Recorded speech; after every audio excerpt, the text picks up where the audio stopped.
And I want to know what you have to say about this.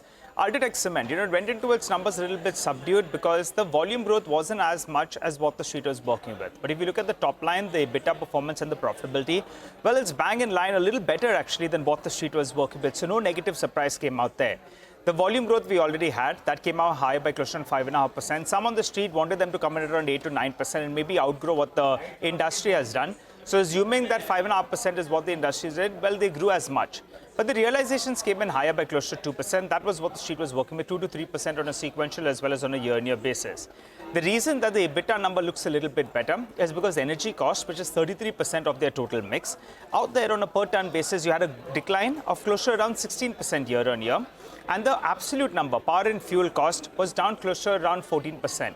So you have a volume growth of close to around 5.5%, and you have power and fuel costs in absolute terms that are down by close to around 14%. And that's the reason why these numbers look better. The blended fuel consumption, well, the last quarter was around $162 per ton. On a year-on-year basis, it compares with around $200 per ton. But this time around, it's at around $150 per ton. So there's a $12 reduction on a sequential basis. And that's positive, and that's a read-through for the industry as well. The industry believes that maybe, in fact, we'll see it with other companies as well. That's why you saw other companies as well spike up. The debt number moves up, but that's par for the course, given the kind of capex that they have had. Prakash. Well, thanks so much for tuning in to CNBC TV18. Make sure you follow us and stay updated on all our social media platforms.